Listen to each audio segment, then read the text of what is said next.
जिला का अध्यक्ष हो जाएगा, प्रदेश है तो प्रदेश में मुख्यमंत्री बन जाएगा, और देश है तो देश का प्रधानमंत्री बन सकता है। ठीक है, सेना में है तो सेना प्रमुख हो सकता है, या जिस भी विधा में है, ठीक है, वह उसके सर्वोच्च पद पर हो सकता है।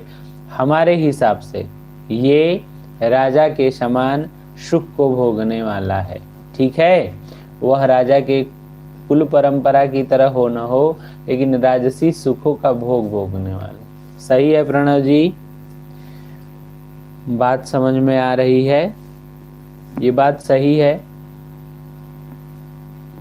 कि हम डायरेक्ट किसी को राजा ना कहकर ये कह सकते हैं भैया कि राजा के समान सुखों को भोग करेगा यह, जहां भी रहेगा अपने सर्वोच्च पद पे रहेगा, इसके अंडर में बहुत सारे लोग कार्य करेंगे। आ गई बात समझ में? आगे देखते हैं अन्य राजयोग कि अन्य राजयोग किस प्रकार से होता है। तो वर्गोत्तम अगे चंद्रे चतुराद्यैर्वीक्षित विलग्ने वा नृप जन्म भवति राज्यम नृप योग बलयुत दशायाम। क्या कह रहे हैं कि वर्गोत्तमे चंद्रे वा विलग्ने चतुराद्यैः वीक्षितैः नृप जन्म भवति नृप योगे बलयुत दशायाम राज्यम भवति। इसका मतलब ये हो गया कि वर्गोत्तम जो भैया मतलब जन्म लग्न है, होरा है, दृष्टान है, नवमांश है, द्वादशांश है और त्रिशांश है, ये षड वर्गोत्तम है। तो वर्गोत्तम में स्थित जो चंद्रमा है, ठीक है, जन्म लग्न वर्गोत्तमांश में चतुराद्यय यानी 4 से अधिक ग्रह, ठीक है, दृष्टिगत होने पर, ठीक है, नृप जन्म भवति राजा का जन्म होता है।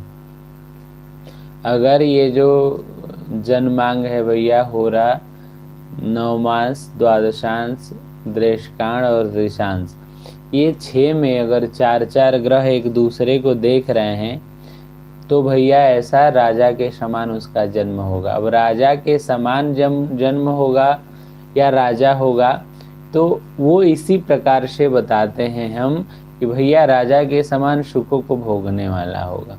जो भी भौतिक सुख सुविधाएं हैं, राधा स्वागत है आप सभी को, सुप्रभातम। जो लोग जुड़े हैं एक बार स्क्रीन पे 2 बार टैप करके जरूर लाइक कर दीजिए, मन कर रहा हो तो। ठंडी लग रही है तो कोई बात नहीं है भैया, ठीक है।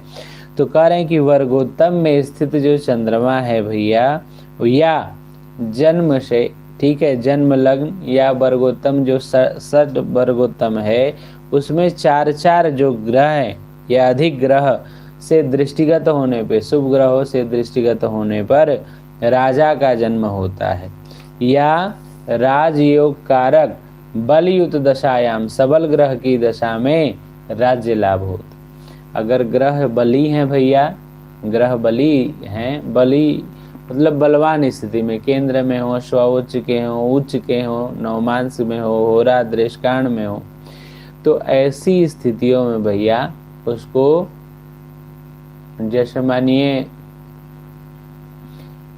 एक सामान्य सा उदाहरण ले सकते हैं कि अगर किसी छोटे पद पे हो तो अचानक से उसका प्रमोशन हो जाएगा, ठीक है।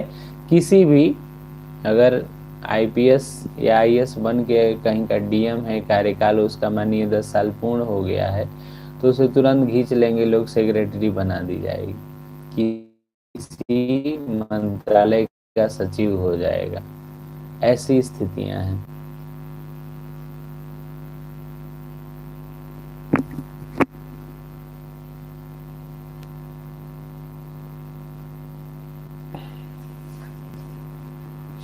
तो इस प्रकार से यदि जातक के जन्म के समय चंद्रमा लग्न या वर्गोत्तम के नवमांश में स्थित हो और 4 से अधिक ग्रह सबल हो भैया, ठीक है, तो वह राजयोग कारक होता है या राजा के समान सुखों को भोगने वाला होता है।